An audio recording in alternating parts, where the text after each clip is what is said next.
ሰው በሙሉ የሚመረምር ይመስላችኋል? እቺ ሴትዮ ሟች ቤተሰብ የተባለው አካል ራሱ ሀዘንተኛን አንቀበልም ብለው የከለከሉ ማለት ነው። እቺ ሴትዮ በምን እንደሞተች ጠይቁልን የሚል አካል እስከሌለ ድረስ ፖሊስ ምን ሊያደርግ ይገባል? ፖሊስ እኮ የሚገባው እኮ አይ ጅጋው ተፈጽሟል፣ ወንጀል ተፈጽሟል፣ የዚህ ሴትዮ አሟሟች ይጠራለን የሚል አካል መኖር አለበት። እኛ እኮ ስለሌላት ነው እየጠየቅን ያለ ነው። ቢኖራት ኖሮ እኔ ወንድሟ ነኝ፣ እኔ አክስቷ ነኝ፣ እኔ አጎቷ ነኝ፣ እኔ ጅኗ ነኝ እያለ የሚመጣ ቢኖር እዚህ ሚዲያ ላይ ይሄን ነገር ለኛ ተውት፣ እኛ እንጠይቃለን እናጣራለን የሚል ኖሮ ቢኖር እኮ እኛ ሚዲያ ላይ አናወራም። አሁን እቺ ሴትዮ ቤቷን ሽጣ ከአሜሪካ ስትገባ ሞተች። ተደሰቱ በመሞቷ። ሰርግ ነው ማድረግ ወንድም መብረቁ አሁን የቤተሰብ አካል ጠያቂ የለም ነው የምትለው። የቤተሰብ አካል ጠያቂ ከሌለ ቤተሰቦቿ በሷ ሞት ደስተኛ ናቸው ማለት ትችላለህ። እንድትሞትላቸውና እንድታገልላቸው ሲጠብቁ የነበሩ ሰዎች ናቸው። ቡና ጠጥታ ሞተች። ቡና ጠጥታ ከሞተች መርዛ ጠጥተው ገለዋታል። ቤተሰቦቿ ጥያቄ ያልመጡት ወይም ደግሞ ታዚያ ለቅሷ ትድረሱን ነው ብለው የከለከሉት የሷን ሞቷን እንጂ መኖሯን የማይፈልጉ ሰዎች ናቸው። ምክንያቱም ከሷ እሷነቷን ሳይሆን የሚፈልጉት ሰውነቷን ሳይሆን ገንዘቧን ነው የሚፈልጉት። የተመሳጠሩበት ጉዳይ አለ። አንዳንድ አፈቀላጤዎችን በገንዘብ አፋቸውን የዘጉበት ምላሳቸውን ያሰቡበት ነገር ሊኖር ይችላል። አሁን እንደምመለከተው ከኮሜንትም ላይ ከተለያየ ነገር ላይ እያየው ነው። ይሄ በጣም አሳዛኝ ነው። አንተ መቼም እንግዲህ አንድ ሰው ጀዛውን በአላህ ነው የሚያገኘው። ብዙ ጊዜ እከታተላለሁ። ገብቼ በቤትህ አስተያየትም ሰጥቼ አላውቅም፣ ወይም ደግሞ የተለያየም ሀሳብ ማቅረብ አላውቅም። እከታተላለሁ፣ ምን ጊዜም በርታ እላለሁ። ከምንም በላይ ለተገፉና ለተጨቆኑ ለፍትህ ብዙ ጊዜ ትቆማለህ። ብዙ ጊዜ እነሱ ጋር ከጎናቸውም ከፊታቸውም ከጀርባቸውም ሆነህ ትታገላለህ። ትግልህ ደግሞ ቀጣይ ኢንሻአላህ ፍሬ ያፈራ ይሆናል ብዬ አምናለሁ። እና ሁላችሁም አሁን እዚህ የምሰማችሁ ወንድሞቼ በጣም ለዚች ሴት ከምንም በላይ ማለት ነው እየታገላችሁ እየለፋችሁ የደከማችሁ ስራችሁን ሰዓትና ጊዜ አባክናችሁ ከምንም በላይ እየታገላችሁ ነው። ፍሬው ደግሞ ያፈራል። ውጤቱን ደግሞ ታመጡታላችሁ ብዬ አምናለሁ። እኔም አሁን ስራ ላይ ነኝ። አጋጣሚ እንደው ሳይውና ሲያሳዝነኝ ሁኔታው ገባ ብዬ ለማዳመጥ ነበር የገባሁት። በርቱ እላለሁኝ። ሰላም አለይኩም ወራህመቱላሂ ወበረካቱ። ወአለይኩም ሰላም ወአለይኩም ሰላም። እና መብረቁ ይቺ ሴትዮ እንደፈራችው የዛቻ መልእክት ይደርሰኛል እንዳለች እንደፈራችው አንጠለጥልሻለሁ እንዳለችው ምን አልከኝ ሪኮርድ እያደረኩ ነው የስ ኦር ኖ በለኝ ብላ እየጠየቀችው አንጠለጥልሻለሁ ነው ያልከኝ እያለች እየጠየቀችው እና የስ ኦር ኖ በለኝ እያለች ይሄንን እየጠየቀች የተቀዳ ሪኮርድ በአደባባይ ላይ ሲዘዋወር ነበረ። እንደፈራችው እያስፈራሪው ነው እንዳለች ቤቷን ሸጣ ከጨረሰች በኋላ ልክ ኢትዮጵያ ስትገባ ሰለባ ሆነች። ሰለባ አረጋችኋት። ገዳዮችን እንፋረድ እስከ መጨረሻው ድረስ። እውነት በፈጣሪ ነው የሞተችው ወይንስ በእናንተ? ሞ የተባለ ሰውዬ ደግሞ ሁለት ቃል የሚናገር በፊት ቤቷ ሰፈሯ ሄጄ ምንም አይነት ቀብርም የለ ሰፈሯም ሄጄ ምንም ለቅሶ የለም ብሎ ተናግሮ ባደረ በምንጋታው ምን አለ የሞተችበት በሳምባ ነው ብሎ እንደገና ሌላ ቪዲዮ ሰርቶ ተዋትተኛ ብሎ መጣብን።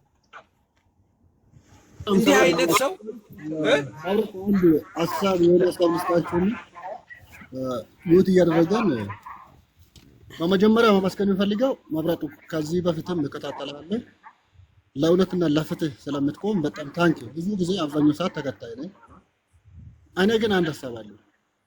በአሁኑ ሰዓት ላይ የሞተችው ሰው ነች። ሰው ነው የሞተው። ሰው ሲሞት መጀመሪያ ከአሜሪካ ኢትዮጵያ ስትሄድ በምን ምክንያት እንደሄደች ትክክለኛ ምክንያታዊና መረጃ መኖር ያስፈልጋል። ኢትዮጵያ ላይ ስትታመም እቺ ሴትየው ከታመመች በኋላ የትኛው ክሊኒክ ገባች?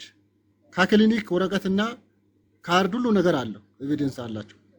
ይሄንን ይዛ የትኛው ሆስፒታል ገብታ እንደታከመች ከታከመች በኋላ እቺ ሴትየው በሽታው ምኑ ይሁን ታውቋል አይደለ? ከዛ በኋላ ሞታለች።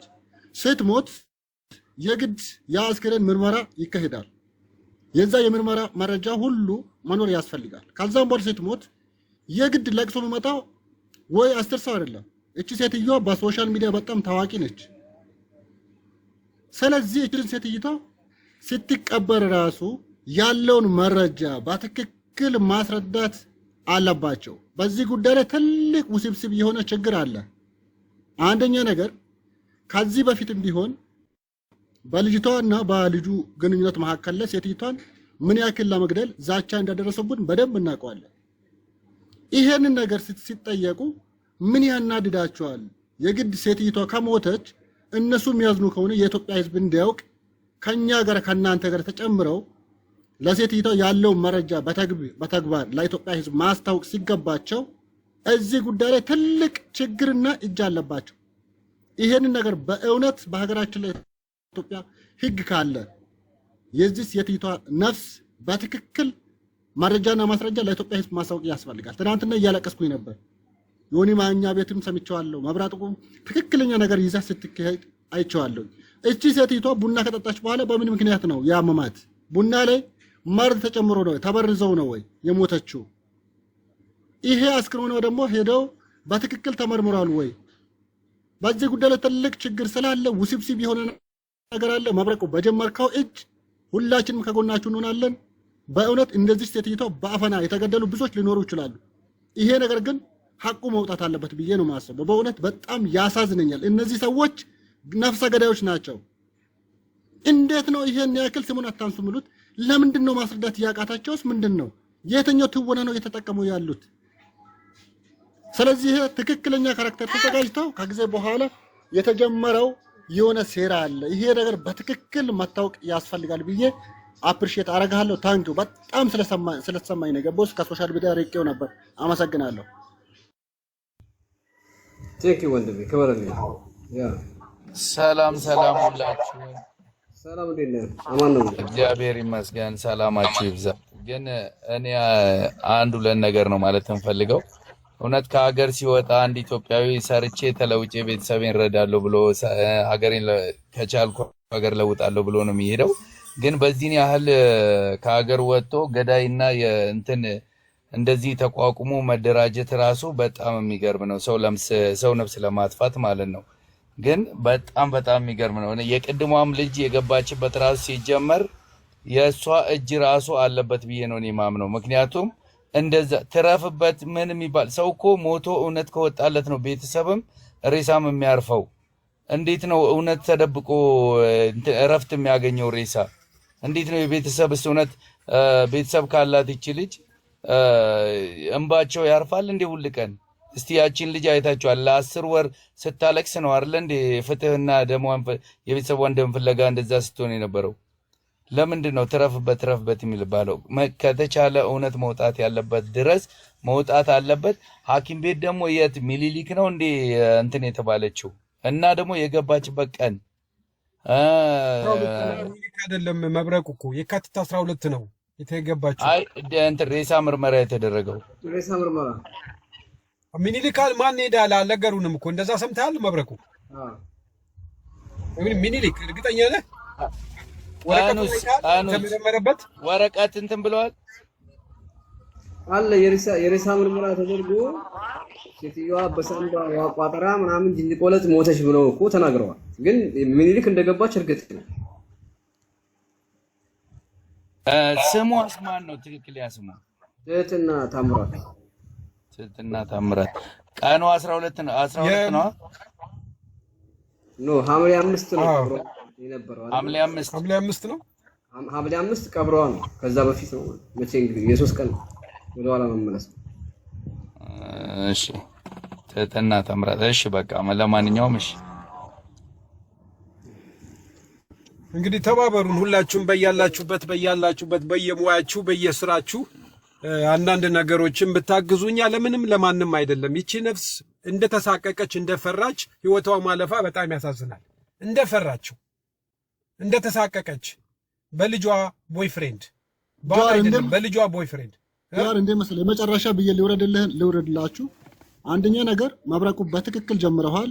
ይሄንን ነገር የግድ የህግ አካል በትክክል እነዚህን ሰዎች ይዘው መመርመር ያስፈልጋል። አንደኛ ነገር እቺ ልጅ ከእናትየው ጋር ጥለኛ ነች። ከዘመዶቿ ጋር እንዳትገናኝ አድርጓታል። ከዚያም በመቀጠል አሜሪካ ላይ በሚሊዮኖች የሚቆጠር ዶላር ሽጣ ኢትዮጵያ በመግባቷ ትክክለኛ መረጃ አለ። ይሄንን ነገር ህግ እስከ መጨረሻ ድረስ በእውነት ተከታትለው የዚች ሴትይቷ ሐቅ መውጣት ያስፈልጋል። ብሯን ለመቀማትና ለመብላት በማለት በዚች ሴትይቷ ላይ ከፍተኛ ትወና ነው ያደረጉባት። ስለዚህ እነዚህ ሰዎች በህግ በትክክል ተይዘው ያለው መረጃ በስነ ስርዓት ማውጣት ያስፈልጋል። ስለዚህ ለዚህ ነገር የኢትዮጵያ ህዝብ በትክክል እውነትም ለዚች ነፍስና እንደሷ በግፍ የተገደሉ ብዙዎች ሊኖሩ ይችላሉ።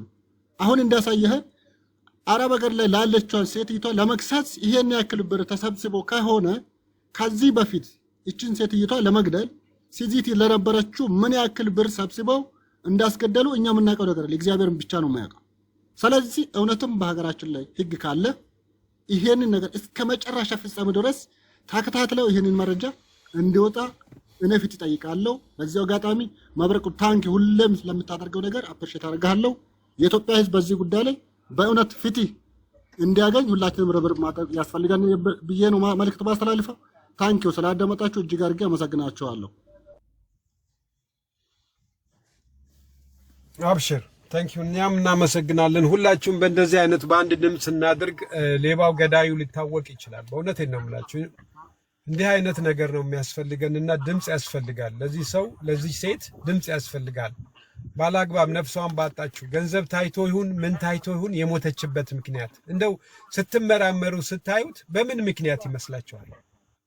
ቤቷን ሸጣ $520,000 ሸጣ ወደ ሀገሯን የገባችው $520,000። ይሄ በሸጠችው በቅርብ ቀን ኢትዮጵያ ሬስቶራንት ልከፍት ነው የገባችው። አሜሪካን እድሜ ልኳን በሽተኛ ብትሆን እድሜ ልኳን መሞት የምትችለው በአሜሪካን ሲሆን እንዴት አጋጣሚ ህርታ በሳምባ በሽታ መድኃኒቷን ረሳች ተብሎ በተልካሻ ምክንያት ቪዲዮ ሰርቶ የወጣው ማፈሪያ ቢስ ብያለሁኝ። የሚያሳፍር ነገር በተልካሻ ምክንያት የሳምባ ምች መድኃኒቷን አሜሪካን ረስታ ስለመጣች የሰጠው ተልካሻ ምክንያት አንተ ሞ የምትባል አላቅም ብለህ ክደክ ማንም ለክሶ የሚባል የለም ብለህ ክደክ እንደገና ተለውጠክ ማን እንደነካካ አላቅም ተለውጠህ መጠክ የሞተችበት እዚህ ቦታ ነው። የሞተችው ደግሞ በሳምባ ምች ነው። መድኃኒቷን ረስታ ኢትዮጵያ ስለገባች ነው። ኧረ እባክህ ይሄ ነው በቃ። የማይሰራ ነገር ለምን ትናገራላችሁ? ፕሊዝ እባካችሁ የሚያሳምንን ነገር ተናገሩ። ሁለት ምላስ አትናገሩ። በቃ አላቅም የሞተችበትን ሰፈሯ ሂጄ አላቅም ብለሃል እንዳላወቅ ዝም በል። ለምንድነው በንጋታው ቀይረ ሐሳብ የሰውን ጭንቅላት ለመፈወዝ የመጣኸው? ምንድነው ዓላማህ? አንተ ራሱ ምን ለማለት ብልህ ነው ሁለት ሐሳብ የምትናገረው? የትኛውን እንመን? የመጀመሪያውን ወይስ ሁለተኛውን? ቪዲዮ የሰራው እኮ አለ እኮ። በነገራችን ላይ ጃጓር ቤቷን የሸጠችው $520,000 ነው። እንትናን የነገር ዌብሳይት ትናንትና ጉግል አድርጎ አጣርቶ መጣ። ስለዚህ ቤቷን ቤት እንደሸጠች ሁላችንም እናውቃለን። እሷም ተናግራለች አይደል? $520,000 የተሸጠው ሪሰንትሊ ከመምጣቷ በፊት። ስለዚህ $520,000 ማን ጋር ነው ያለው? ምን ሰዓት እኮ በዛስ ምን እኮ ይሄ እኮ ነው እኮ የሚያሳስብ እኮ ነገር። በምን ምክንያት ነው ትሞት ትገደል የቻለችው? በዚህ ነው ወይ ታርጌት ተደረገችበት? ፈንገስ የሆኑ ቤተሰቦቿ ግን ቁጭ ብለው ነው ዝም ያሉት እስካሁን ድረስ። ትጠየቃታለህ። የተወሳሰበ ነገር ነው ይሉናል እኮ። ምንድነው የተወሳሰበ አብስትራክት የሆነ ነገር ምንድነው እሱ? ንገሩና አስረዱን የተወሳሰበውን ነገር። ልጅቷማለችበት ትኖራለች። አስገደዋ ዋናው አስገዳይ ይችላል ሲጀመር ይወጣታ። አሁንም ቢሆን እዛ ሀገር ቤት የተወሳሰበ የእናታ አንጀት ወሳሰብና ማለት ነው የዚህ ሴትዮ ቤተሰብ ትጠየቃለህ በህግ። አሁን ብትደበቅም እናገኛለን። እናንተም ናችሁ የምታስገድሏት። ምክንያቱም ለምን አባነው ወተማ ትናገረው? በህግ ስራ ተጠይቃችሁ ማለት ትጠይቃላችሁ። ትጠይቃለህ። ጎረቤት ቆርቆሮ ሀዘን ሊደርስ ሲል ሀዘን አንፈልግም ብላችሁ በርን ብትዘጉ የሰው ፊት ላይ ትገኛለህ። አንተ ምድረ ኩንኪ ሆዳ ይችላል። ቤተሰብ ተብዮቹ ምን አባታችሁ ነው ዝም ያላችሁ? የት አባታችሁ ነው የተደበቀው? ወተ ተናገር። ቤትህን አድራሻን አውቀነዋል ትጠየቃለህ በህግ። እቺ ሴትዮ ብር ይዛ ገባች፣ ገደላችኋት። ከዛ የሆነ ቦታ ላይ ወስዳችሁ ቀበሯችሁ። እቺንም ታክሳጥን ውስጥ ንብረቷን የትኛው ውክልና አግኝተህ ነው? የትኛው ንዛዜ አግኝተህ ነው? ንብረቷን ማን ነው የወሰደው? ትጠየቃለህ። የታለ ያስመረመርክበት የሬሳ ማስመረመሪያ ውጤት የታለ? ትጠየቃለህ። ዛሬ ተደብቃችሁ ነገ ፈልፈለን እናወጣችኋለን። አዲስ አበባ ሆናችሁ ተደብቃችሁ አቀርሙ። ወላሂ ላዚም አጎትም ሆንክ አክስት አሁን በአሁኑ ሰዓት ዝምድናን ራሱ አናምንም ትተናል። ምክንያቱም የመጀመሪያው ጨካኝ ዘመዱ ነው ተገልቷል። በአሁኑ ሰዓት እንደነገርኳቸው ልጅ የእናቱን አንገት ቆርጦ ይዞ እየሄደ እኔ ጋር የማይመጣ ነገር የለም እኮ አባት ልጁን እየደፈረ በዚህ ያክል ጨካኝ የሆነ ዘመን ላይ ደርሰናል። ስለዚህ ዘመድ ምናምን በሚባል ተልካሻ ምክንያት ሴትዮዋን በልታት ከሆነ ተደብቃ አቀርም በግ ትጠይቃለህ። አይ ንጹህ ነኝ የምትል ከሆነ ደግሞ የሴትዮዋን አሟሟት ወጥተህ ታስረዳለህ። ሀዘናችንን አትረብሽ ምናምን ሀዘኑ በላችሁ አገሩን አናወጣችሁት በጩኸት በለቅሶ አገሩን አናወጥከው ሀዘኑ ጎዳችሁ ከሳችሁ መለመላችሁ 5 አላየንም ሌባ ሁላ። አሁን ልጅቷ የፈርድ ወንድም ካላት ወጥተህ ትናገራለህ። እየሰማህ ከሆነ ዝም ያልከው ወላሂ በህግ እናስይዛችኋለን ፈልገን። እቺ ሴትዮ የሞተችበትን ጉዳይ እስካሁን ህግ አያውቅም። በገባች በስንተኛ ቀኑ ሞተች? ትን ብሏት ሊሆን ይችላል እኮ ችግር የለውም። ለምን አባት ትደብቃለህ? የኔ ቤተሰብ የሆነ ድንገተኛ በሆነ ነገር ቢሞት እናገራለሁ። የኔ ያክል አላጨቃጭቅም። ሀዘን አንፈልግም ምናምን። ስለዚህ ሀዘን አንፈልግም ማለት ሰርግ አድርገሃል ማለት ነው። በብሯ ሰርግ ብቻ ነው እየበላህ ነው። ስትቀብር ለምን አባት ተደብቀህ ትቀብራለህ? ለምን ተደብቃችሁ ትቀብሩ? ህግ ያዘው እንዳንል አልያዘውም። ህግ ቢይዘው እኮ ሰላም አለው። ህግ ራሱ ይወጣው። ህግ ራሱ የሚይዘው ይሄንን ጉዳይ ህግ የሚይዘው እኮ ያዝልኝ የሚል አካል ሲኖር እኮ ጭራሽ መጥተው ይከራከሩናል እኮ። ለምን ትጠይቃላችሁ? ትረፍበት ይላሉ። ማረፊያ ያሳጣሽ ቀማላ የምታርፈው ሀቁ ሲወጣ ነው አይደለም እንዴ? ነፍስ እኮ የሚያርፈው ሲታወቅ ትረፍበት ይላሉ። እንቅልፍ ነሳናትኛ ለዘላለም ያስተኛችኋት እናንተ ትሆናላችሁ ማለት። ኢትዮጵያ ውስጥ መቼም በዚህ ሰዓት ሀገር ተበጥብጧል ብላችሁ አልተበጠበጠም። አለ ህግ ያረጋግጠዋል። ስለዚህ የዚህ ሴትዮ ቤተሰብ ይወክ ስትሞት ያየህ የቀበርክ ወጥተህ ተናገር። ሳያድር ወጥተህ ተናገር። እኛ አሁን አድራሻችሁን አግኝተነዋል። መርማሪ የሚመረምሩ ቡድኖችን እንልካለን። ወደድክም ጠላም የፊቲን ታስረ 3 ቀን ቢሆን 4 ቀን ይጣራል። እጅ ካለበት ዘብጥያ ትወርዳለህ። መንግስት ባለበት ሀገርማ እንደዚህ አትጫወቱብንም። $520,000 ይዛ ስገባ አስገበገባችሁ አይደለ? ይሄ የኑሮ ውድነት የቤት ኪራይ የምትከፍሉ አልነበረም? ሀብታም አገኘ ቀረጠፍካት። እንደዛ ካልሆነ ወጥተህ ተናገር። ወንድም ካለ ውሽማ የተባልከውም ካለ የትም አባት ተደብቃ አቀር ቅማላሞች። በዚህ በከፋ ዘመን ሰው ማመን ትተናል። አባት መረጃና መረጃ ብቻ ነው የሚያስተማምነን። አሁን ጠይቃለን። በአሁን ሰዓት ከዘመድ ይልቅ የሚቆረቆረው ባዳ ነው። ዛሬ የሚደርስልህ ከዘመድ ይልቅ ባዳ ነው የሚደርስልህ። ከዘመድ ይልቅ እያዘነ ያለው ባዳ ነው ሰውዬ። ምክንያቱም ጊዜው ተበላሽቷል። ወንድም ነው እየቀረጠፈ ያለው። ተባብተናል አይደል? ስለዚህ የዚህ ሴትዮ አሟሟት ወይ በቤተሰቦች ነው ይፋ ሊሆንልን እንደሚችለው ቤተሰቦች ተደብቀዋል።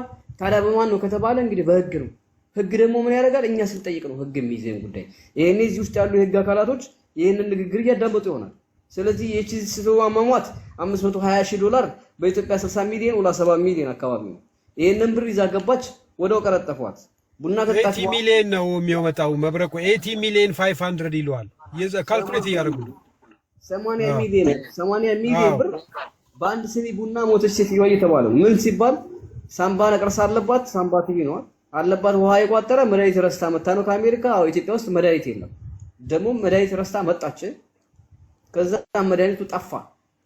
የለማ ኢትዮጵያ ውስጥ የማይሆን ምክንያት እኮ ነው። ተልካሻ ምክንያት እኮ ነው። ተልካሻ ምክንያት በቃ አያችሁ፣ ሰውን አፍ ለማዘጋት የሚሄዱበት ርቀት ወደዚህ ወደዛ ይጫወታሉ። እንደ ቴብል ቴኒስ ኳስ በቃ ወደዚህ ወደዛ በየትኛው አድርገው እንደሚረጋጉና በየትኛው አድርገው ህዝብን ለማሳመን የሮጡበት መንገድ ምንም አይነፋም። በጣም ይገርማል። በየበንደሩ እየተሄደ ግን በየሰፈሩ እየተሄደ ግን ጊፍት ይሰጣል። በየአካባቢው እየተሄደ ለምን ዝም በይ እየተባለ ምን አገባችሁ? እኛ የምናውቀው ሀዘንተኛ ሰው ነው ጊፍት ሲሰጠው የምናየው ሀዘንተኛ ነው። ፈጣሪ ይርዳችሁ ብለው እንትን የሚለው ኦፖዚት። አሁን ያየነው ደግሞ በዚህ ዘመን ላይ የተለየ ነው። ዝም ላሉ ሰዎች ይደረጋል። ዝም ላልተናገሩ ሰዎች ቤታቸው ይገባና አመሰግን እንዲህ ተብሎ እንደዚህ ነው እንዴ? ገና